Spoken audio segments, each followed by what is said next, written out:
Day 1166 of the Ukrainian War Map, also known as the Russo-Ukrainian War. Juzzie here, and today is another update as I take a simplified and down-to-earth approach to some of the most important happenings on the ground in Ukraine. So starting off, we'll take a look at those Russian losses, as currently Russia sits on more than 956,000 military personnel losses, representing an additional 1,340 in the past day. Then as for hardware, 11 tanks, 24 APVs, 52 artillery, with one air defense system today and one from yesterday, plus the headline story of 2 fighter jets. And so moving to the map, because in a historic first for warfare, a Ukrainian Magura V5 naval drone shot down a Russian Su-30 fighter jet over the Black Sea. The strike, executed roughly 50 kilometers west of Novorossiysk, marks the first time in recorded history that a fighter jet has been destroyed by way of an uncrewed surface vessel. Equipped with an R-73 infrared-guided air-to-air missile, typically launched from aircraft, the drone locked and fired, sending critical Russian aerial assets into the sea. The mission was reportedly carried out by Ukraine's elite Group 13 special unit under Defense Intelligence, with coordination from the SBU and the armed forces. Multiple pro-Kremlin sources acknowledged the loss, stating the pilots survived after ejecting and were picked up by civilian vessels. Later that same day, Ukraine's intelligence chief Bottleneck stated that a second Russian jet may have been taken down in the same operation. President Zelensky confirmed a separate Russian aircraft was also destroyed near occupied Crimea, bringing the total of 2 Russian jets lost within 24 hours. Brilliant work, he said. Subsequent reports have introduced the possibility that a newer variant of the naval drone, the Magura V7, may have been involved in the operation, where the V7 is a model equipped with the American-made AIM-9 sidewinders, which cannot be ruled out as the AIM-9s are some of the most iconic and arguably the most available short-range missiles in the world. However, most reports tend to indicate it was the Magura V5 unmanned naval vessel equipped with the augmented Soviet R-73 missiles. Either way, it can be firmly planted that Ukrainian naval drones are firing conventional air-to-air missiles to take out Russian jets now. And all of this may sound familiar because the Magura V5 is no stranger to headlines. Just months ago, it downed 2 Russian Mi-8 helicopters. But now, to take out a high-speed, or at least higher-speed, combat jet from the sea, that's next level. So what does all of this actually mean? Well, it means that the airspace above the Black Sea just got a whole lot smaller for Russia. Ukraine didn't just sink a jet, they sank the idea that fighter pilots are safe from boats. That's a massive shift. Suddenly, every Russian sortie over water has to factor in a cheap, low-profile drone that can see, aim, and kill. Following these events, and those of earlier UAV strikes that led into the weekend, Sevastopol's electronic warfare signals have since shown themselves to be sharply weakened. As per satellite imagery compared to April 28 photos, this suggests Ukrainian strikes likely targeted or impacted the Russian EW systems at Cape Foliont, resulting from the heavy targeting in the wider Sevastopol area late last week, disrupting those Russian electronic warfare capabilities, indicating that Russian defenses in the region may have become more vulnerable to further Ukrainian operations, where Crimea, the Black Sea, and Krasnodar's Novorossiysk port, all areas that have since become very active. And speaking of Krasnodar, because in follow-up to this massive coordinated strike where Ukraine launched 170 drones, 14 unmanned boats, 8 Storm Shadow cruise missiles, and 3 Neptune maritime missiles at Russian infrastructure around the same time, there were significant drone attacks in that Russian Krasnodar region, with drones targeting the Tikhoretsk weapons depot. The attack reportedly destroyed up to 2,000 tons of ammunition, leading to local authorities announcing the evacuation of 1,200 residents from the area near the blast. As for neighboring Rostov, fires were also recorded during the time of these events. Then next on the map, and would you believe it, on top of that, Ukrainian drones penetrated 1,500 kilometers deep inside Russian territory, reaching Murmansk in the north, a location that neighbors Finland and Norway, where Russian air defense was reported shooting down 5 drones overnight, and where Murmansk is home to the Alenia airfield, which hosts Russia's strategic bombers. This latest incursion highlights the expanding reach of Ukraine's drone operations, which we're all expecting anyway, raising increasingly serious questions about the effectiveness of Russia's northern defenses now. Then headed across on the map momentarily to Sarapul, some 900 kilometers east of Moscow, where residents are crowding around the so-called victory train to get some buckwheat porridge, indicating food scarcity in a system where the SMO war appears to be taking its toll. Russia's invasion of Ukraine has disrupted global food markets, particularly by targeting Ukraine's agricultural sector, a major exporter. This has led to food price spikes, which combined with Russia's internal economic struggles, likely contributes to scenes like these ones in Sarapul. We've seen events like these before further east, inside of Russia, where generally speaking, the scenes of scarcity appear to be slowly but surely encroaching upon Moscow territory, heading in that western direction.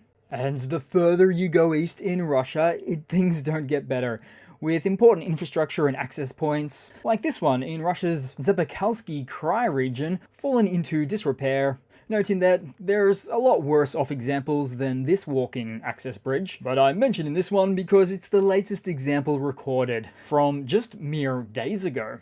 Then headed to the Ukrainian map after battling my way through so much ceaseless activity happening in Russia on an almost daily basis now. Now, as for what Ukraine has seen, Russian gains along the front line have slowed down over the past 4 months, down 45% from the previous 4-month period of September through December last year. But with this most recent slowdown in land captures at rates almost equivalent to that later segment last year, only 10% off. But to take a deeper dive on the map now, looking at the Kupiansk front once again, as the Phoenix unit of the State Border Guard Service destroyed several units of enemy equipment, including 3 bunkers, 2 trucks, 3 motorcycles, 3 shelters, and a fuel and oil warehouse. Plus, 2 antennas were also taken out on this latest front when recorded. Following that, over the weekend, there was a strike on a Russian command post into the rear at Bakhmut during the late evening of Saturday night, and all done as part of the design to disrupt enemy command and control operations in the area. Also, somewhere in Donetsk, there was the case of the Russian armored assault combat tractor, said to be in Pokrovsk, doing its part to invade Ukraine, with a big Z marks the spot labelled on the front, including some makeshift armor protections failing to do the job. I've seen better makeshift protections come out of the 19th century, where the armor shown here could remind you of the story of Ned Kelly, though many of you may not have heard it, where an Australian outlaw forged a suit of iron armor for a last stand against colonial authorities in the 19th century, for his defiant stand against what he saw as corruption and injustice, with the iron armor putting up a pretty good fight. There's an entertaining 2003 film with Heath Ledger in the title role as well, if you want to check that one out. Then taking a further look around on the map, somewhere in the east, Special Forces of Ukraine's 2nd Separate National Guard unit destroyed a Russian mortar and a 152mm Giatsind B towed howitzer. Also seen elsewhere was the destruction of an enemy BM-21 Grad multiple launch rocket system. Then also on the map, where it looks like Ukraine's concertina wire claimed a few new victims, with a Russian tank getting stuck in the razor wire, holding up the second tank behind it, for an incident that resulted in aiding the Ukrainian FPVs to come in and destroy the tanks. It's impressive work for this barbed wire construction, where you can see it heading off into the distance, likely going as far as the eye can see, stopping this small tank assault unit that almost likely had no training or no plans to deploy engineers to cut and detonate the wire. but instead try their luck driving over it. Not so successfully at all. Then headed across to some news for today, as Putin's decision to unilaterally impose a very fleeting ceasefire during Russia's Victory Day parade is now causing quite the fuss, where President Zelensky has not been mincing words, saying Russia is worried that their parade is in question, where he also went on to say, quote, "And they should be worried. But more than the parade, they should be worried that this war is still going on." He also warned world leaders, stating, quote, "We do not recommend you visit Russia on May 9 from a security standpoint. And if you do, don't ask us for guarantees. That's your decision." And then, as part of an ominous twist to all of this, head of Ukraine's presidential office reposted an image on social media of the Kremlin in flames with the caption, "We brought this day as close as we could."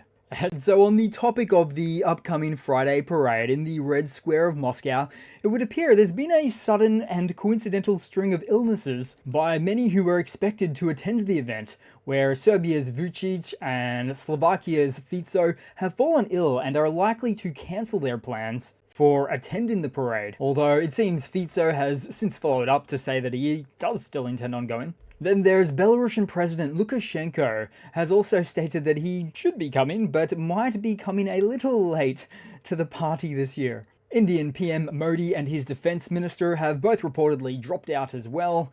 No words yet on the Chinese president Xi Jinping dropping out, where he is expected to not only attend the event, but also visit Moscow from May 7th to May 10th, where he will engage in discussions with Russian President Putin to strengthen bilateral ties and sign several agreements. Now, China has reportedly asked Kyiv to not attack Moscow during the May 9 parade, which might come across as a bit ironic because given that Kyiv has asked China repeatedly to stop supplying Russia with weapons or dual-use goods for their military for 3 years now.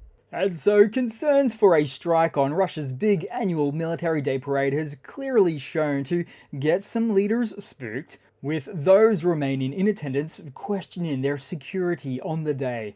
But exactly how much room is there for world leaders in Putin's luxurious underground secure bunker? This is not a good look for Russia, who we can fairly say only called for this fleeting May 8 to May 10 ceasefire as a means to use it as a very self-serving tool, because the Kremlin knows their air defenses are not up to the task of protecting the skies from all incoming aerial threats on the day of May 9th. Meanwhile, although Russian nuclear threats currently are still looking to be a no-go for the Kremlin, but Russia's deputy head of the Security Council, Medvedev, said that May 10 may not come in Kyiv if Zelensky organizes provocations in Moscow on May 9th. And yet, out of it all, it's just so hard to not find it all so very selective on Russia's part.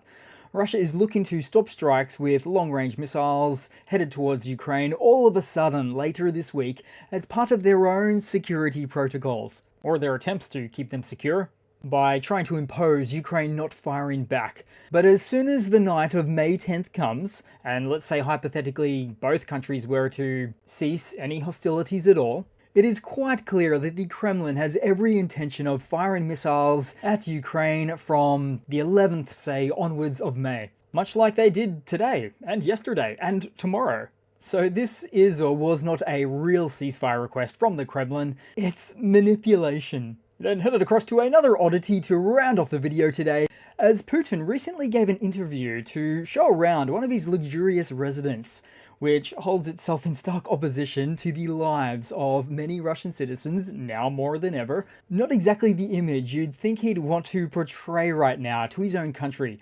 But the real kicker here might be where they spoke of Putin's 25-year, quarter-of-a-century rule, as he said, unsurprisingly, that he had never regretted his 25 years in power.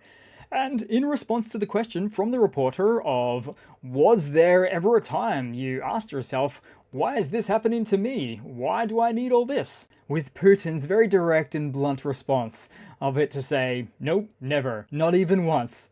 hallmarks of a dictator right there, believing it's their divine duty to rule a nation and its people for life. So that's it for today, guys. Thanks again for watching. Please continue to like, comment. Thanks once again for all of this support, and I do hope to see all of you guys there in the next one. Cheers.